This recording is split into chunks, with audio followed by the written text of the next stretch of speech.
nós, ao longo da caminhada cristã, seja como crentes, individualmente, cada um de nós, ou como igreja, as dúvidas vêm. E às vezes nós pensamos, será que vamos chegar mesmo ao fim? Será que eu vou conseguir chegar ao fim desta jornada? Será que eu não vou cair em algum momento? Porque a verdade é que doenças aparecem, divórcios acontecem, filhos morrem, desempregos batem à porta, pobreza, instabilidade, traições, seja o que for, as dificuldades vêm. E além destas dificuldades que partilhamos com todo o mundo, temos as dificuldades de sermos crentes. Dificuldades próprias daqueles que seguem a Cristo. De ficar a perder no negócio por causa de sermos sérios e honestos. Dificuldades de perder amizades por não entrarmos nas conversas, nas brincadeiras, não entrarmos em certos ambientes. Perda, às vezes, de relacionamentos até familiares, porque a família não suporta a nossa nova fé, o nosso caminhar com Cristo, as nossas posições demasiado extremadas para eles. A verdade é que, além das dificuldades partilhadas com o mundo, existem dificuldades próprias do cristão por ser cristão. E diante de tamanha luta, muitas vezes nós podemos ficar a pensar, será que eu vou conseguir chegar ao final? E era numa situação mais ou menos idêntica a esta que estavam os leitores da carta aos Hebreus. Os leitores da carta aos Hebreus eram judeus que tinham saído do judaísmo e confessavam a Jesus Cristo como Senhor das suas vidas, como o seu Salvador. Só que sair do judaísmo, uma religião com um tabernáculo, rituais, sacrifícios, imagens, calendário e tudo mais, sair desta religião para agora nos reunirmos num salão ou numa casa, sem nada, e dizermos que estamos com Cristo pela fé, é muito diferente, não é? É uma mudança muito grande. E além desta mudança, que aqueles leitores, que aqueles crentes estavam a passar, havia os seus familiares judeus que estavam a persegui-los, os seus conterrâneos, que estavam a trazer dificuldades por eles agora dizerem que por seguirem Jesus, então deveriam sofrer. Então qual era o problema daqueles hebreus? Eles estavam a considerar voltar novamente ao judaísmo. Voltar novamente à velha aliança. E o autor de Hebreus escreve esta carta com um argumento só. Jesus Cristo é melhor. Não abandonem Jesus Cristo. E o autor da carta aos Hebreus, ele vai começar por dizer que, olha, Jesus é a revelação final de Deus, no capítulo 1. Não é havendo Deus falado muitas vezes, de muitas maneiras, aos pais, pelos profetas, nestes últimos dias nos falou pelo Filho. Filho é a revelação final de Deus. O Filho é superior aos anjos. A qual dos anjos Deus jamais disse, senta-te à minha direita? A qual dos anjos Deus diz, hoje te digo, tu és o meu filho, eu te gerei? A qual dos anjos foi dito isto? A nenhum deles. Quem são os anjos senão espíritos ministradores? Não é? Mas Jesus é filho. Os anjos são servos na casa do filho. Então, Jesus é superior aos anjos. Jesus é superior ao próprio Moisés, que deu a lei, que trouxe a lei, mas Moisés é servo em casa. Jesus é o filho. E Jesus é superior a Josué, porque Josué fez o povo entrar na terra prometida. Mas o descanso tão aguardado não lhes foi dado a eles. O descanso tão aguardado foi dado em Cristo Jesus. O sábado do nosso descanso está em Cristo. Está em Cristo. Então não é no sábado da lei, é no sábado que Cristo traz que há descanso.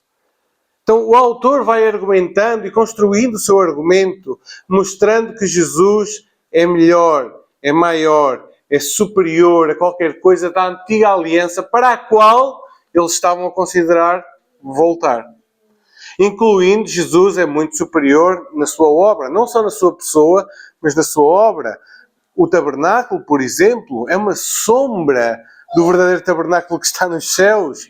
Os sacrifícios são uma sombra do verdadeiro sacrifício realizado na cruz do Calvário.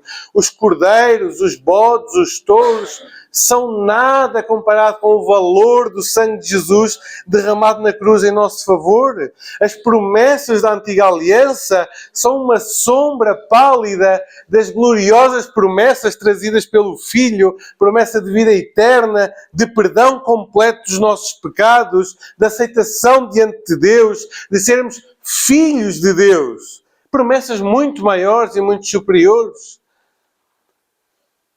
O autor de Hebreus vai argumentar que o sumo sacerdote, o próprio sumo sacerdote, que era ano após ano, tinha que entrar lá no Santo dos Santos, com sangue, não seu, mas por sua causa, por causa do seu pecado e do pecado do povo, entrar com o sangue alheio no Santo dos Santos e interceder pelo povo. Jesus Cristo entrou no Santo dos Santos, mas nos céus. Não na figura, mas na realidade. E não com o sangue de bodes e touros, mas com o seu próprio sangue. E foi constituído sumo sacerdote para sempre, segundo a ordem de Melquisedeque, e vive à direita do Pai, intercedendo pelo seu povo, que somos nós. Temos um sumo sacerdote, temos alguém que está à direita do Pai e que intercede por nós. Então reparem, o autor de Hebreus, ele está a mostrar, olha, não tem sentido voltarmos ao judaísmo. Porque o judaísmo é caduco diante de Cristo e da realidade que Cristo trouxe. O autor de Hebreus é uma machadada em muitos judaizantes e muitos crentes que enaltecem até Israel e é o candelabro, é a arca, é uma série de ornamentos, como se aquilo fosse alguma coisa de valor. Essas coisas passaram. Cristo é a realidade. Cristo é a realidade. Cristo é a concretização plena de todas as coisas. E agora, chegamos à nossa passagem, em Hebreus capítulo 11. E em Hebreus capítulo 11, aliás, capítulo 12, perdão. Peço aos irmãos que abram em Hebreus capítulo 12.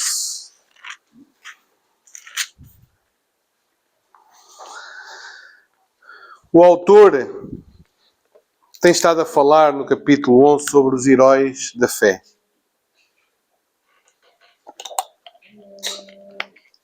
Mostrando que, à semelhança deles, à semelhança daqueles leitores que estavam a passar dificuldades reais por causa do seu testemunho, por causa da sua fé em Jesus, o autor diz, olha, no passado já outros também passaram dificuldades e venceram pela fé nas promessas de Deus. É o caso de Abel, é o caso de Enoque, é o caso de Noé, é o caso de Abraão, de Moisés, de Isaías, Jeremias e tantos ao longo de todo o Antigo Testamento que viveram olhando para as promessas e nunca as alcançando, porque aguardavam o que a nosso respeito havia sido dito. Mas viviam e olhavam para a cidade celestial. Viviam e aguardavam pela realização da promessa em Cristo Jesus. E o autor elenca no capítulo 11, então, uma série de homens e mulheres que viveram pela fé, enfrentando dificuldades. Então chegamos à nossa passagem no capítulo 12. E ele diz assim, os primeiros 3 versículos. Portanto, também nós, visto que temos a rodear-nos tão grande nuvem de testemunhas, desembaraçando-nos de todo o peso e do pecado que tenazmente nos assedia, corramos com perseverança a carreira que nos está proposta, olhando firmemente para o autor e consumador da fé, Jesus, o qual, em troca da alegria que lhe estava proposta, suportou a cruz, não fazendo caso da ignomínia, e está sentado à destra do trono de Deus. Considerai, pois, atentamente aquele que suportou tamanha oposição dos pecadores contra si mesmo, para que não vos fatigueis desmaiando em vossa alma. Até aqui a palavra do Senhor. Nossa vida é descrita aqui como uma corrida, não é? Uma corrida, mas não é um sprint de 100 metros. É uma maratona. É uma maratona que deixa muitos pelo caminho. Deixa muitos para trás. Porque a vida cristã não é uma vida de mar de rosas. Não é uma vida de facilidade. Ela só é uma vida de facilidade se for uma vida de fachada. A vida cristã só não custa para aqueles que vivem enganando-se a si mesmo e aos outros. Porque para aquele que é discípulo de Jesus, irmãos, a luta contra o nosso próprio pecado já é suficientemente dura para não ser um mar de rosas. Então, sendo uma corrida a longo prazo, o autor está aqui então a encorajar os leitores e encorajar-nos a nós. E ele começa no versículo 1 por mostrar este cenário e esta preparação. E ele começa por dar a motivação. Né? Reparem, portanto, também nós, visto que temos a rodear-nos tão grande nuvem de testemunhas. Reparem, o portanto está ligado com aquilo que está a ser dito, uma vez que há tantos exemplos de fé do Antigo Testamento, e temos estas pessoas que testemunham que é possível viver pela fé, é possível viver olhando para as promessas de Deus, temos estas testemunhas diante de nós. Não como alguém que está ali para nos apoiar, mas é como alguém que nos mostra como é viver pela fé. E podemos aprender com eles. Podemos aprender com estas pessoas. Daí ser tão importante nós lermos a Escritura. Lermos o Antigo e o Novo Testamento. E vermos o exemplo de homens e mulheres que lutaram, que tiveram dúvidas, que tiveram incertezas, que tiveram desgastes emocionais, que tiveram muitas vezes naufrágios na fé e foram socorridos e foram ajudados. E não só na Escritura, mas ao longo da história da Igreja, homens e mulheres que lutaram pela fé do Evangelho. E nós aprendermos dessa história, aprendermos com essas pessoas, é um encorajamento para nós, como o autor fez com estes leitores. Ele olhou para o Antigo Testamento e diz: olhem para estes exemplos, então, olhem, fiquem com os olhos neles, aprendam com eles, vejam que é possível. Esta é a motivação para a nossa corrida, aprender com o exemplo de outros. Até aprender com os exemplos uns dos outros. Aprendermos a ouvirmos o testemunho uns dos outros e como Deus nos tem socorrido e sustentado em momentos de luta, né? Em momentos de fraqueza. E testemunhos como esses nos encorajam a nós, quando nós passarmos também por dificuldades. Mas também há um outro ponto para nos ajudar, que é o desembaraço. Uma vez que temos estas testemunhas diante de nós, e desembaraçando-nos de todo o peso e do pecado que tenazmente nos assedia. Nós temos duas coisas das quais nos precisamos de livrar: peso e pecado. Quem aqui faz desporto? Tu, o que é que fazes? Kickboxing. E como é que faz? É com calças de ganga, botas, casaco, não é? Não, porque ias levar uma sova. Se fosse assim, porque não te conseguias mexer em condições, não é? A verdade é essa. Então, quando nós fazemos um desporto, seja ele qual for, nós temos que ter roupa adequada, leve, para nos agilizar, para nos ajudar nos movimentos. E aquilo que o autor está a fazer aqui é dizer: olha, há pesos na vossa vida que vos estão a impedir de correr esta corrida. Há coisas na vossa vida que estão a ser um embaraço para o vosso progresso espiritual. Então desembaraçem-se dessas coisas. Tirem essas coisas. E já não bastava esses pesos, nós temos o quê? Temos como que uma corrente, temos um pecado que tenazmente nos assedia, uma coisa parece que se cola a nós, que nos enreda, que nos prende, da qual nós também nos devemos desembaraçar. Irmãos, há pesos e há pecados que nos estão a impedir de correr esta corrida cristã. E há também a natureza da corrida, não é? Uma vez que temos esta nuvem de testemunhas, uma vez que nos devemos libertar das coisas que nos pesam, que nos atrapalham, que nos prendem, então o que é que vamos fazer? Corramos com perseverança a carreira que nos está proposta. Libertados do pecado, desembaraçados dos empecilhos, com uma nuvem de homens e mulheres atrás de nós a dizer, vai, nós então corremos. E corremos com perseverança. E aqui perseverança, correr com perseverança, é correr com capacidade de sofrer. Com capacidade de sofrer. Irmãos, esta corrida é interessante. Ele diz, corramos com perseverança a carreira que nos está proposta.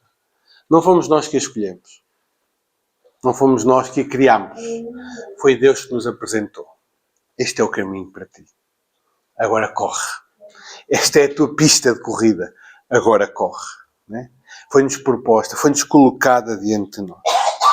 A pergunta deste primeiro versículo, irmãos, é que pesos e pecados têm impedido tantos crentes de prosseguir na vida cristã? Que pesos e pecados têm impedido tantos crentes de prosseguir na sua vida cristã? Às vezes são pesos e impedimentos que causam lentidão.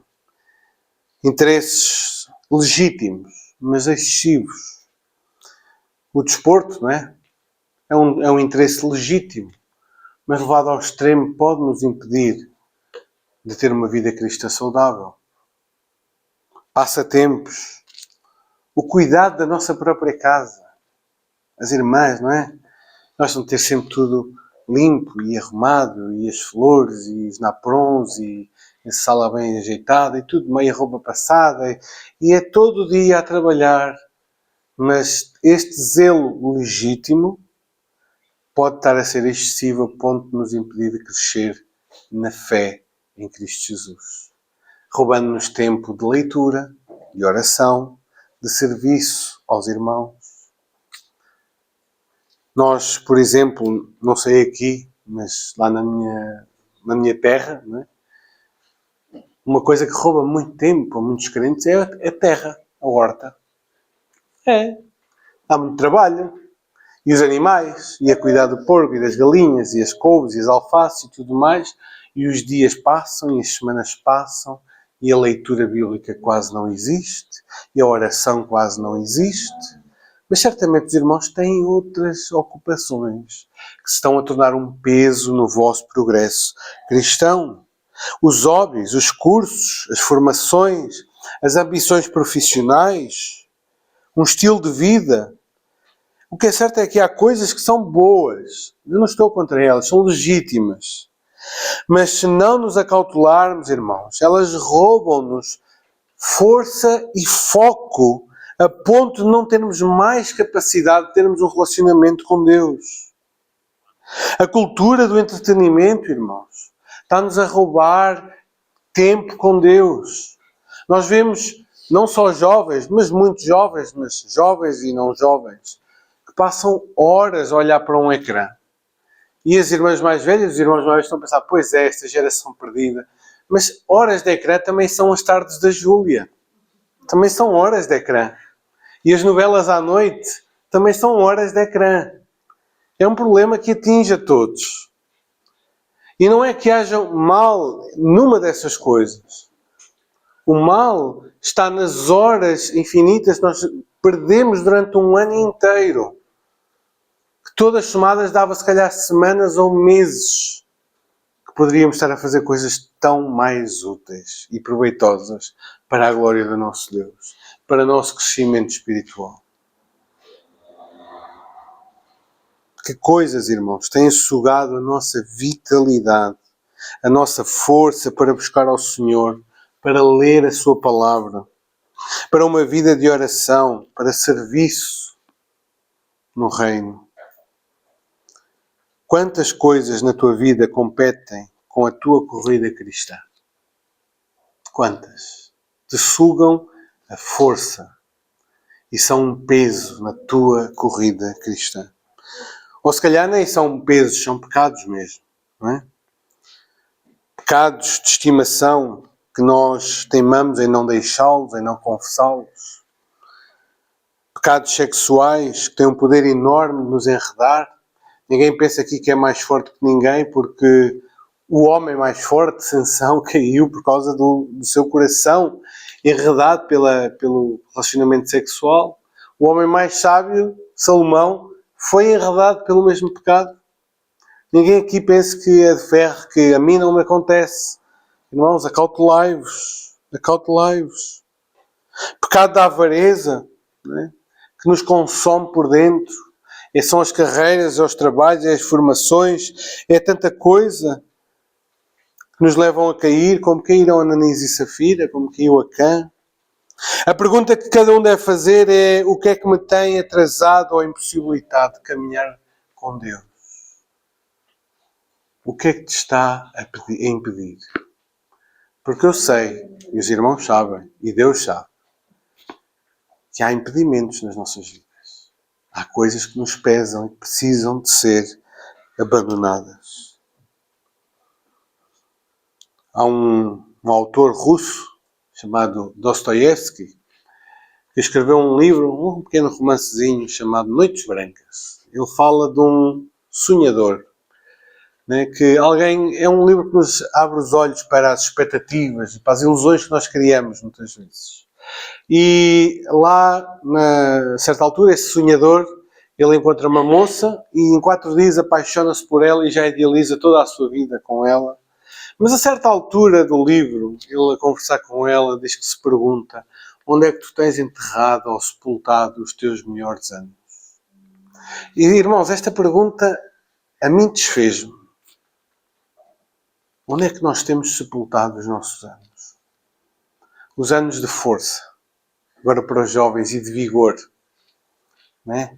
Para os anos onde temos maior capacidade de trabalho, de realização, onde nos cansamos menos, aprendemos mais, fazemos mais. Mas também para todos os irmãos e irmãs. Em alguma medida, nós ainda conseguimos fazer alguma coisa. A questão é se estamos a sepultar este tempo ou a semear este tempo para a eternidade. É que é diferente eu semear uma semente ou sepultar um corpo. Não é? É diferente. Nós estamos a usar o nosso tempo, os nossos recursos, a vida que Deus nos está a dar, semeando para o futuro, ou estamos a usar tudo isso para sepultá-lo e nunca mais ser visto por ninguém? Onde é que nós temos investido o nosso tempo, os nossos recursos, as nossas forças? Onde é que temos sepultado os nossos melhores anos? Onde? Então o autor, depois de nos encorajar, olhando para o testemunho, dizendo para nos desembaraçarmos do peso e do pecado e nos propormos a correr esta corrida, ele diz como fazê-lo e qual é a atitude certa para o fazer. Olhem o versículo 2. Olhando, é assim que nós corremos esta corrida. Olhando como? Firmemente para o autor e consumador da nossa fé. Com os nossos olhos fixos em Cristo Jesus somente. Para aquele que começou e termina a nossa fé, que é a razão primária e última da nossa fé. Autor e consumador significa que Jesus é a fonte, é a força da nossa fé, é de onde vem a nossa fé, é o início da nossa confissão. Mas consumador é aquele que trará um fim, um bom fim à nossa fé, porque chegará o dia em que estaremos com Ele, face a face. Chegará o dia em que olharemos para aquele que morreu por nós numa cruz. Chegará o dia em que contemplaremos a face e a beleza do nosso Cristo. Ele é o autor e o consumador da nossa fé. E os nossos olhos estão postos nele. Em Jesus, como diz o texto. Jesus o quê? O qual, em troca da alegria que lhe estava proposta, suportou a cruz, não fazendo caso da ignomínia que está sentada à destra do trono de Deus. Os nossos olhos estão postos não é em qualquer um, irmãos. É naquele que, sabendo ou por causa da alegria de salvar pecadores, entregou-se a um sacrifício violento. Suportou a cruz, suportou a ira, suportou a dor, suportou o escárnio. Suportou todas as afrontas dos homens, as vergonhas, por nossa causa, para nos salvar. Olhando para um fim maior e melhor, suportou a cruz. E isto é uma motivação para os leitores e para nós. Nós não olhamos para alguém que não lutou, nós olhamos para alguém, temos como exemplo alguém que suportou muito mais do que todos nós juntos conseguiríamos suportar. E suportou, sabem por quem? Por tua causa e por minha causa.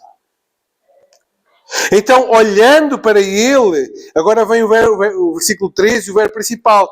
Olhando para ele, considerai, pois, atentamente, aquele que suportou também a oposição dos pecadores contra si mesmo, para que não vos fatigueis desmaiando em vossa alma. Considerai.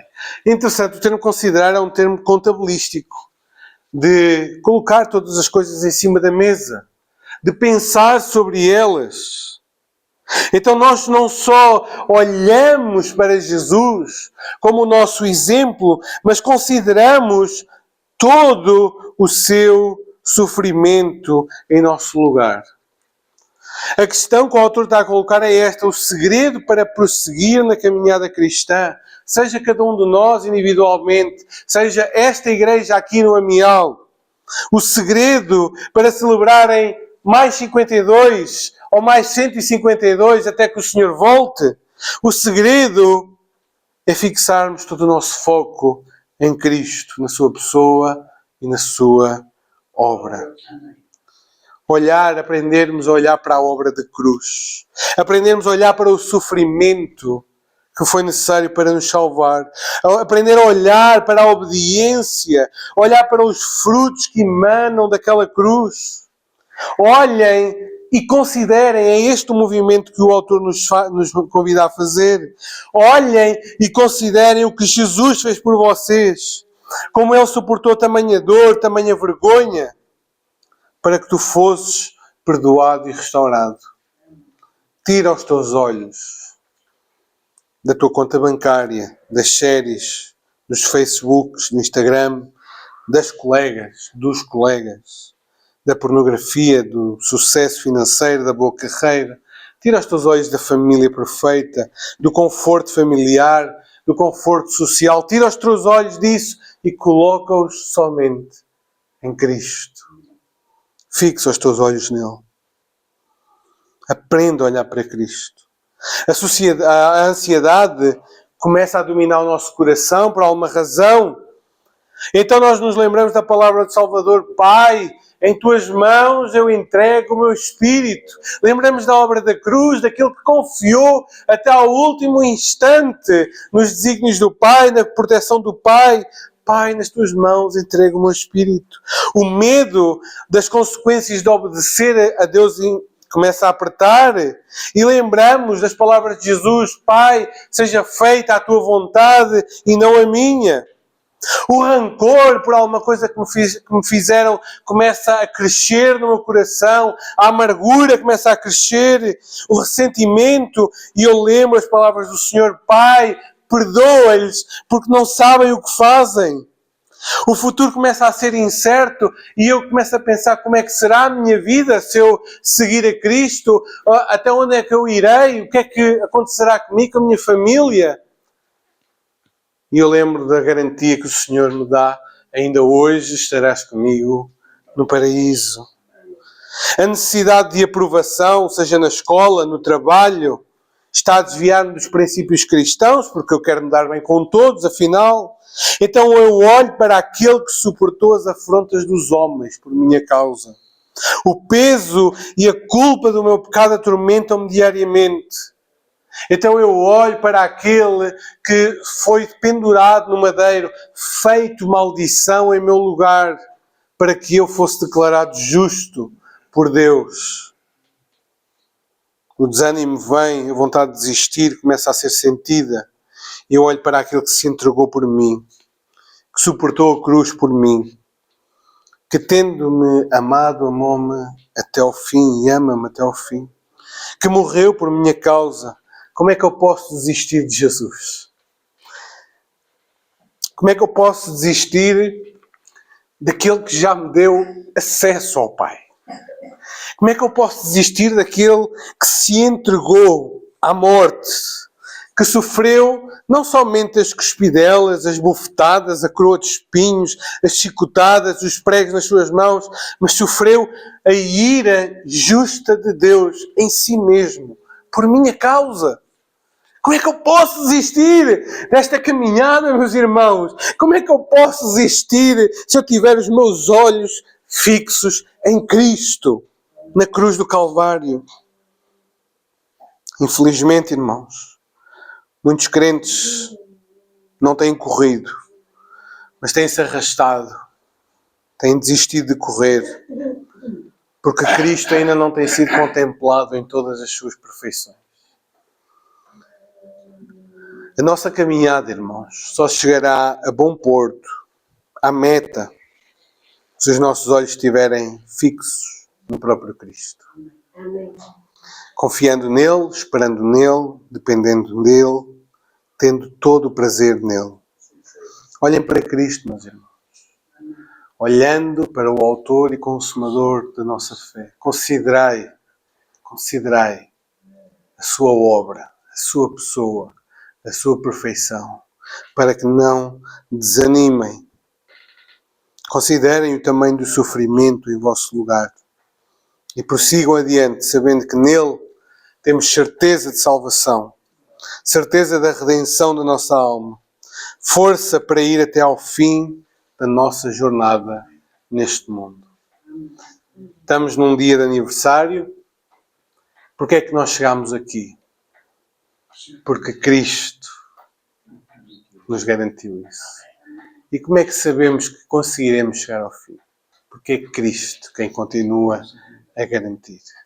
Não somos nós, não é o irmão Emílio, nem a Ruth Vivas, nem ninguém. É Cristo que continua a manter a sua igreja. É Ele. Então, irmãos, ponham os vossos olhos em Cristo.